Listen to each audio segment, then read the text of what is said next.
nameless one who goes by many names.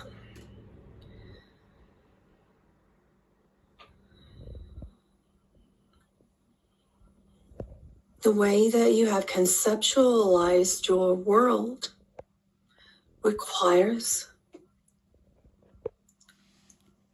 a neutral, nameless name. In your time and in your era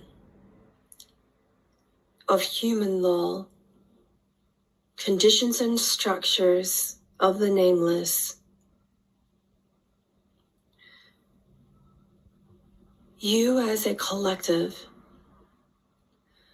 began to become interested in the free agency power of the name of God. Therefore, you scribed the name Halal in one of your earlier religious protocols. You scribed the name Lucifer in one of your later religious protocols. I will honor any name that you shall choose to call me. For there is no I, there is a we. I invite and honor your questions today, and with deep mercy and gratitude bestowed upon me by God itself, I bless thee.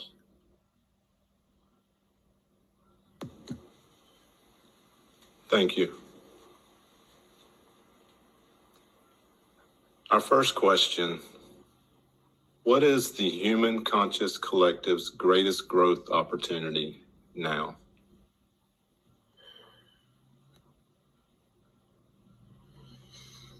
That is easier stated aloud than it would be in its action. Both individually and collectively, you have aspired to operate within a certain degree of separation and storyline that you call time. Your deepest growth challenge for the expansion of your souls individually and as a collective is to learn the new way of timelessness.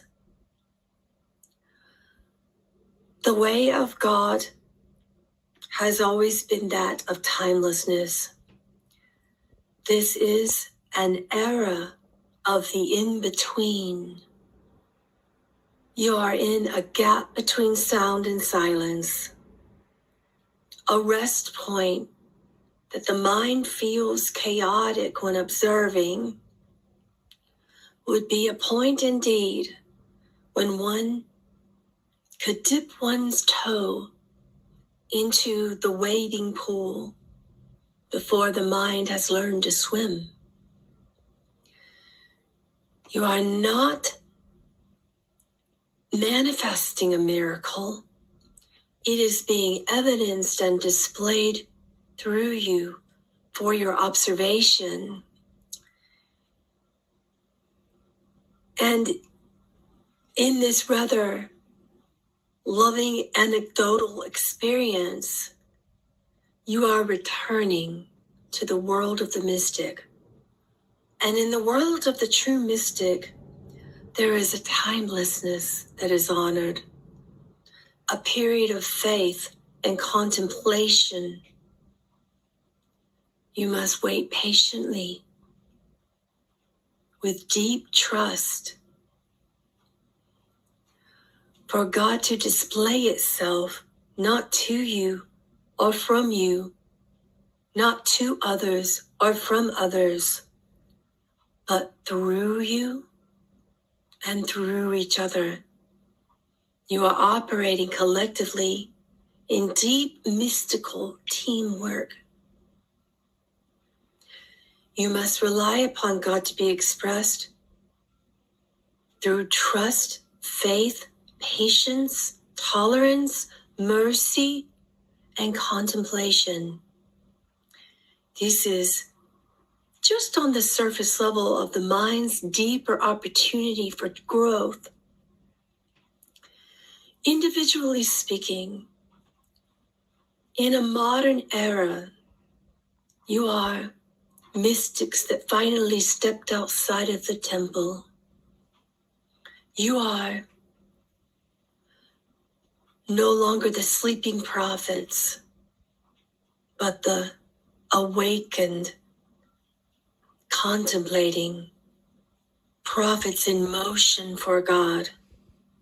And you are noticing that the world isn't here for you.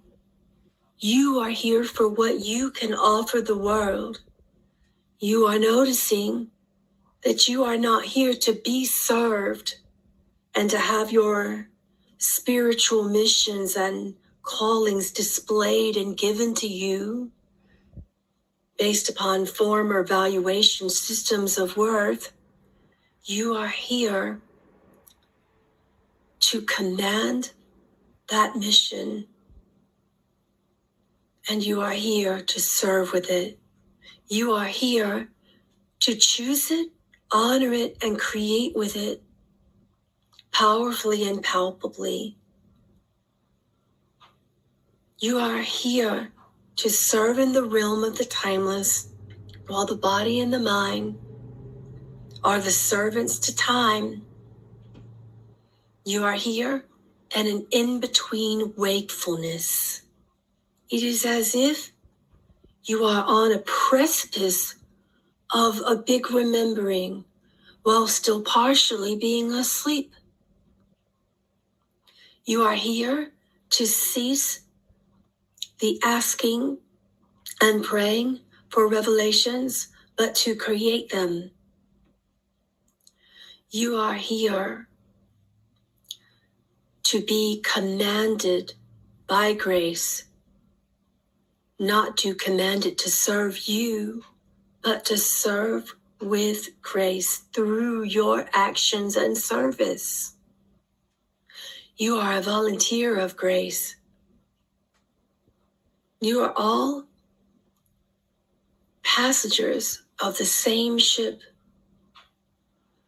Some of you would perceive it when the mind feels enslaved to time, that you would be standing on different levels of the same ship, perhaps.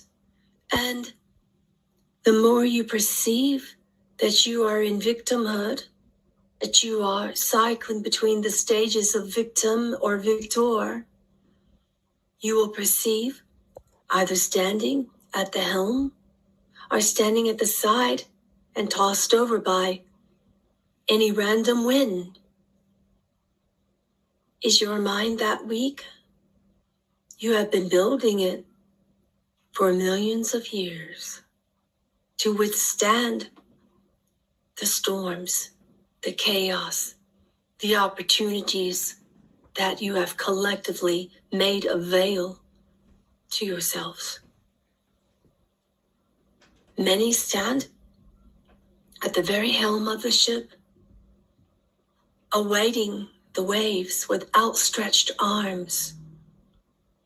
It knocks you over and you get up again. You don't let it knock you over and say, well, God has evidence that God now hates me. God is not displaying itself at my mercy and evidencing itself at my command for what makes me feel safe.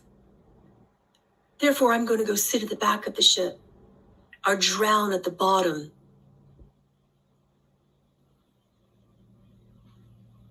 The weak, well, you weed yourselves out, don't you?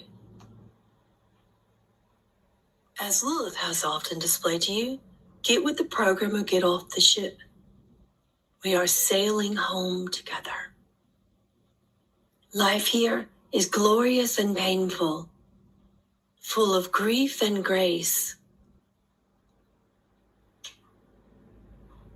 full of wanting and woe, full of joy and despair. You will have times of silence and times of great seeking. Your deepest opportunity in this timeless era of the mystic without the monastery is simply to learn to listen first and act of God's choosing. Be of service. You are used to, throughout the discourse of your time in your spiritual seeking, you are used to discovering God through a certain degree of evidence, and you can only handle the truth of God a little bit at a time. Yet you stand at the helm of the ship and you say, show me. Show me and show me now, or I'm going to jump off. Show me and show me now, or I sit at the back. Show me and show me my way. It won't work. That won't work. You can beat your heads against the side of the ship, or you can stand together at the helm, letting spirit navigate through you, sailing each other home together.